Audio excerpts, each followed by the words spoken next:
We are back now with your 17 Crime Watch. Retired Kern County Sheriff's Deputy Larry Whitfield loved God, and after years in law enforcement, he dedicated himself to guiding the Valley youth, hoping to pave a brighter future. But a killer cut his dream short, and more than 20 years later, his murder remains a mystery. Madaris Babb reports. Sunday, April 27, 2003, a day that Bruce Whitfield and his family will never forget. Yeah, that was a tough day. Bruce was at the Stockton Asparagus Festival when his phone started to ring. I received a call from my sister, and she was sobbing. At first, Bruce thought there was an accident. She had told me that Larry was injured at the time, and they thought he fell off of a ladder. But later that day, the family facing a heartbreaking reality. Larry was not involved in an accident. Larry was shot dead. You know, getting that information, especially with somebody that you look up to so much in your lifetime, and somebody to see the changes that happened in his life too toward his faith, it was very moving and very hurtful. Larry Whitfield was born in Lancaster, California, and grew up on a family ranch. He was the oldest of 7 children, and early on learned the value of hard work. We grew up very poor. We were a farming family, so we grew up on different ranches growing up until my dad finally transitioned into a different occupation. Larry was 9 years older than his brother Bruce, serving as a hero and a role model to his younger brother. My first bicycle came from him, and I can't remember how old I was at the time. I think I was maybe 8 or 9 years old, but Larry bought me a bicycle, and this was back in the early 70s, and it was a big deal. Larry often putting the needs of others before himself. He joined the Army and served in Vietnam. Probably he was very hard, but I think he softened up as time went on because he saw a myriad of different folks from different backgrounds, and I think that had a lasting effect on his personality. When he returned, he started a career in law enforcement, serving several decades as deputy sheriff with the Kern County Sheriff's Office. I think he saw people at their very worst times. And usually whenever a deputy sheriff or police officer is called out on a call, it's usually because something bad has happened. Larry turning pain into purpose. After 23 years in law enforcement, he retired in 2001. When he was not playing music or spending time with his wife and 3 children, he was serving God.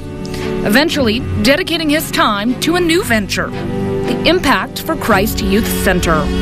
He wanted to get the youth before they had an opportunity to get out into the real world and to really hopefully make a difference in their lives to where they make better decisions. And, I know he was dedicated to that project and ultimately the building where he met his fate. Larry and his wife Martha bought this blue building just outside the city of Woodlake in Lemon Cove. It needed work, but Larry did not mind spending hours remodeling it to get it ready. A compassionate person, cared about community. And I think that was his real focus toward the end of his life, was being involved in community. Larry's sister says often the family would get together about once a month to catch up. But that weekend in April of 2003, Larry told his mom that he could not make it because he had work to do at the center before an event that week. Crime Stoppers. At approximately 10 p.m. on April 26, 2003, Larry Whitfield was painting the walls inside the Impact for Christ Youth Center in Woodlake. According to authorities, it was at this time that someone entered the building, pulled out a gun, and fired at close range, striking Whitfield and killing him. The suspect then fled the scene. He never went home.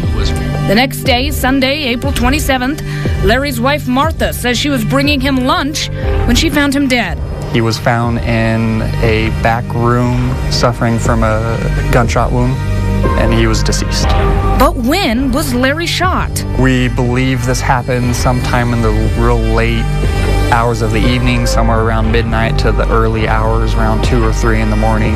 At first, Larry's family thought it might be a robbery, but Larry's wallet, keys, and fairly new truck left untouched. It seems like this was more of a personal vendetta type killing. Everything was left intact. And so what this was a targeted crime where they came in and shot him execution style.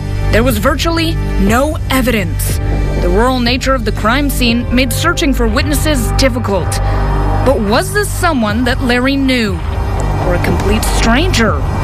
Initial reports started looking into the marriage of Larry and Martha, since she was the one who found his body. Like I said, from reading the reports, it did seem like they had focused a lot of attention on her at the beginning. As far as their relationship, I have not personally spoke with her, but it didn't really seem like they had any major issues with the marriage. They weren't in financial distress.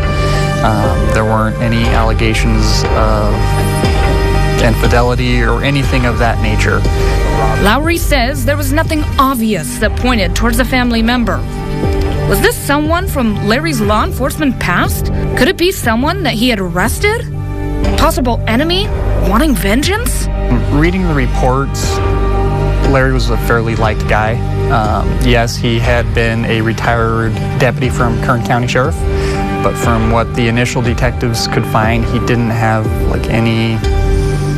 there wasn't anything in his history at the sheriff's department that would make them think that this was related to his previous employment. He was liked in the community. He really had no known enemies or people that he was having issues with at all. No known enemies. But then the investigation took a turn, with investigators looking into possible gang ties. They had looked at possible gang motivations, both with Northerners and Southerners, and all of those were pretty thoroughly investigated. A whole bunch of different rumors came out about it being a group of gang members from the Woodlake community, and they were able to rule all of those out. So we really don't know what the motivation was behind this one. The lack of answers is a difficult pill to swallow for Bruce and his family, yearning for closure, especially for Larry's mother. It was one of her dying wishes is that Larry would get justice. And unfortunately, she passed before we were able to see that come to fruition.